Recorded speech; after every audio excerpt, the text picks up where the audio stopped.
I've decided to do a series to explain you guys the design process and behind the scenes of one of our projects.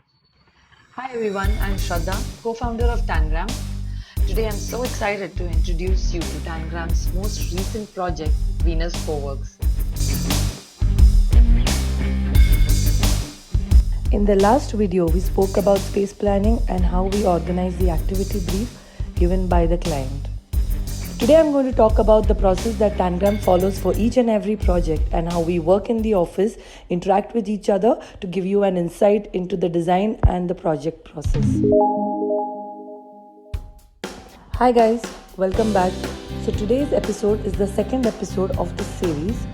At Tangram, we work on a whole bunch of different projects of different typologies like hospitality, residential, workspaces, and we start off each project in the same way. We do space planning, design inspiration, mood board, design development, services integration, execution drawing, selection of materials, lighting, furniture, art, overseeing execution. We're constantly learning and developing, not only as designers, but also as project managers.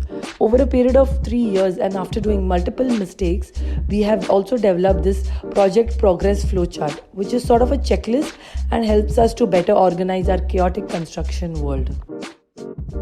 We start the design process by taking inspirations from the site location and client's idea for the business, and then sort through these various images to put together a very precise concept board which will convey our ideas to the client.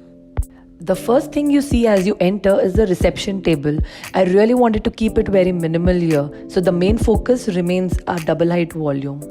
Also, how beautiful is this oversized light above the stone table, and a brick colored rustic vaulted ceiling gives a lot of character to this otherwise colorless setting. Our intent for the common area is that people meet here and it gives birth to a lot of new friendships that could translate into good conversations, weekend or holiday plans. So for this area, we're thinking of clean minimal lines but add loads of drama through the double height volume. We love the wood flooring in this along with plants in the background and this very natural color palette. For the double height wall, we decided that our staircase would be the main highlight and the back wall is going to be a muted element with custom wall paneling. I would also love to do an interesting light installation to fill up the space above. There is a long row of stepped seating on the edges which is very useful during an event. I mean, look at this, it's extremely functional and we love the wood finishes along with these colorful cushions. For the rear seating, we opted for a banquet style seater with comfortable fabric backrest, patterned flooring, and I'm a huge fan of these cement textured walls. We wanted to do something very dramatic for the kitchen island.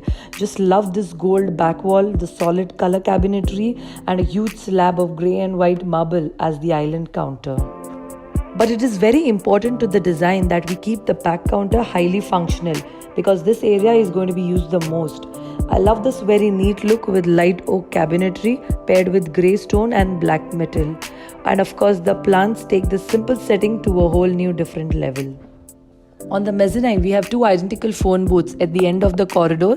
We wanted them to be very quirky and took inspiration from these solid colored louvered shutters with some metal hardware.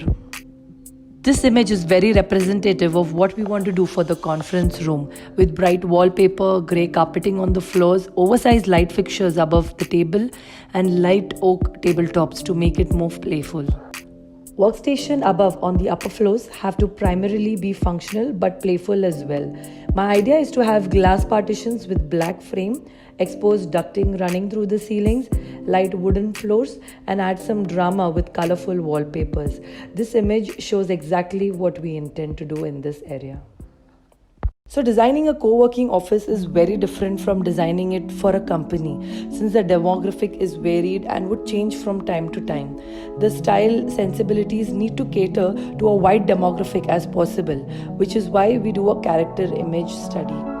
Usually for our projects, we put together a concept and mood board. We generally put this together in about a week to 10 days. In this project, we had only 2 days to present and then we needed to get started with the design development. So that's it for today's episode. This is one of my favorite projects and it's being executed right now. I'm just super excited to see how this turns out and can't wait to show you guys more construction updates. Also, if you aren't subscribed, please do so you don't miss a single video. In the next video, we'll take you through the entire design of this project in detail and then head on to the construction updates. Thank you guys. See you later.